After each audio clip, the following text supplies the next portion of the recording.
வங்காள விரிகுடாவின் தென்மேற்கு பகுதியில் காணப்பட்ட தாளமுக்க பிரதேசம் மேலும் தீவிரமடைந்து இன்று காலை அளவில் தாளமுக்கமாக வங்காள விரிகுடாவின் தென்மேற்கு பகுதியின் மத்தியில் நிலை கொண்டுள்ளது. இந்த தாளமுக்கம் இன்று காலை 8:30 மணி அளவில் திருகோணமலையிலிருந்து தென்கிழக்காக சுமார் 600 கிலோமீட்டர் தொலைவில் காணப்பட்டது. இந்த தாளமுக்கமானது அடுத்து வரும் 24 மணித்தியாலங்களில் மேலும் தீவிரமடைந்து சக்திமிக்க தாளமுக்கமாக வலுவடைந்து நாட்டின் கிழக்கு கரையை அண்மித்ததாக நகரக்கூடும் என எதிர்பார்க்கப்படுகின்றது. ஆகையினால் இன்று முதல் மறு அறிவித்தல் வரையில் நாட்டை சூழவுள்ள ஆழமான மற்றும் ஆழமற்ற கடல் பிராந்தியங்களுக்கு மீனவர்களும் கடல்சார் ஊழியர்களும் செல்ல வேண்டாம் என எச்சரிக்கப்படுகின்றனர். இந்த தாளமுக்கத்தின் தாக்கத்தின் காரணமாக நாட்டின் பெரும்பாலான பகுதிகளில் வானம் முகில் சரிந்து காணப்படும். வடக்கு, கிழக்கு, வடமத்திய, மத்திய மற்றும் ஊவ மாகாணங்களில் அடிக்கடி மழை அல்லது இடியுடன் கூடிய மழை பெய்யக்கூடும்.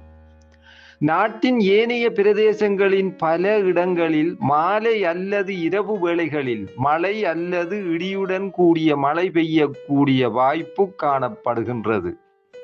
மேல் மற்றும் வடமேல் மாகாணங்களின் கரையோர பிராந்தியங்களில் காலை வேளையிலும் மழை அல்லது இடியுடன் கூடிய மழை பெய்யக்கூடும்.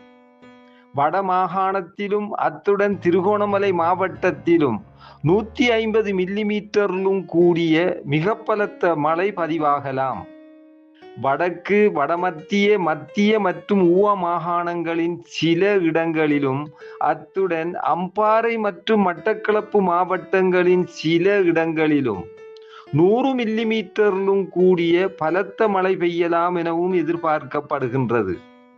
வடக்கு, கிழக்கு மற்றும் வடமத்திய மாகாணங்களில் மணித்தியாலத்துக்கு 40 முதல் 50 கிலோமீட்டர் வேகத்தில் அடிக்கடி பலத்த காற்று வீசக்கூடும்.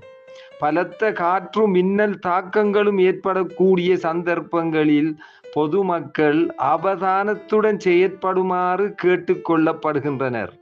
கடல் பிராந்தியங்களை பொறுத்தவரையில் நாட்டை சூழவுள்ள கடல் பிராந்தியங்களில் அடிக்கடி மழை அல்லது இடியுடன் கூடிய மழை பெய்யக்கூடும். நாட்டை சூழவுள்ள கடல் பிராந்தியங்களில் மணித்தியாலத்துக்கு 40 முதல் 50 கிலோமீட்டர் வேகத்தில் வடகிழக்கு திசையிலிருந்து காற்று வீசும். காற்றின் வேகம் மணித்தியாலத்துக்கு 60 முதல் 70 கிலோமீட்டராக அடிக்கடி அதிகரித்தும் காணப்படும். நாட்டை சூழவுள்ள கடல் பிராந்தியங்கள் இடைக்கிடையே கொந்தளிப்பான நிலையில் காணப்படலாம். ஆனாலும் சில வேளைகளில் மிகவும் கொந்தளிப்பான நிலையிலும் காணப்படும்.